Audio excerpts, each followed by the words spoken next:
A uniformed cop thinks he owns the streets. He slams a black woman into a wall, spits venom about her fitting the description, and swings his baton like she's prey. The crowd freezes, phones recording, but no one stepping in. For a moment, it looks like yet another story of abuse and silence.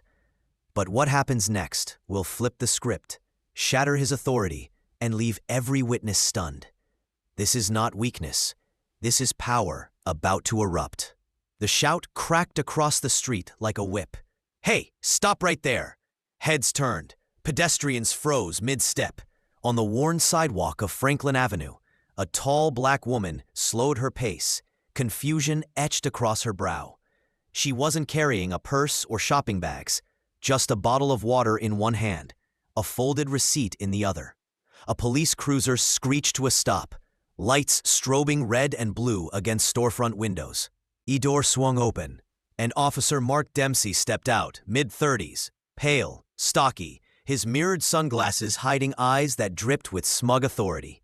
His hand hovered on his baton, as if itching for an excuse. "You fit the description," he barked, voice sharp and loud enough for everyone nearby to hear. The woman, Maya Ellington, tilted her head slightly. Her voice was calm, even. "What description?" Dempsey smirked. "Tall, black, athletic build, wearing green pants. Shoplifter reported around here. Sound familiar?" Across the street, a mother tugged her child closer. A few teens stopped walking and quietly raised their phones. "I just came from the market," Maya replied. "Check their cameras if you need proof." Or, Dempsey stepped closer, breath sour with coffee, "We can check your pockets right now. Turn around." Maya's grip tightened on the water bottle. She held her ground. "You don't have a reason to search me." Wrong answer. His jaw hardened. He jabbed her shoulder with 2 fingers. "Don't get smart. You think you're special?" Gasps rose from the crowd. The teens angled their cameras higher. "Don't touch me again," Maya warned. But he did. A shove slammed her back against the brick wall. The crack echoed, making a woman gasp audibly. Dempsey leaned in, voice dripping with venom. "You people think you can walk like you own this place. Not on my watch. You people." The words landed sharp, like broken glass. Phones recorded. Bystanders muttered. An older man shook his head. "This is wrong." But he didn't move. "Spread your legs," Dempsey ordered, baton sliding from its loop, "or I'll make you." The air itself felt heavy, suffocating. Maya's mind split for a moment, half on this sidewalk, half thousands of miles away in desert patrols, where hesitation could cost lives. She had learned never to wait for mercy from men like this. "Don't make me say it again," Dempsey snarled, baton rising. The crowd leaned in, phones shaking in their hands. The baton swung low, meant to humiliate, meant to hurt. That was the trigger. Maya moved like lightning. A sidestep, a pivot, a sweep.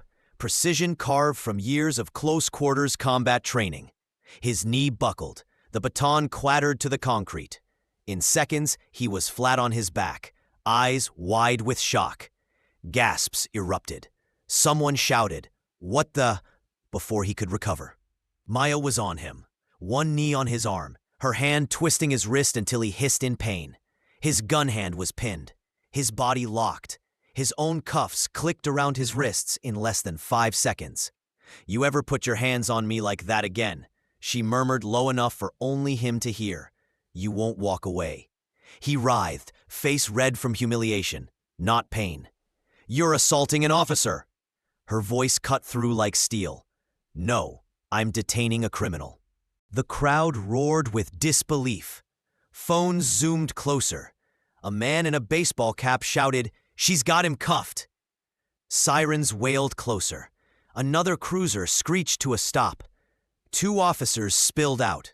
One of them, Sergeant Thomas Reeves, froze when he saw who was kneeling on Dempsey. "Maya Ellington?" His voice carried shock. Dempsey stammered, You know her?" The sergeant stepped forward, jaw tight.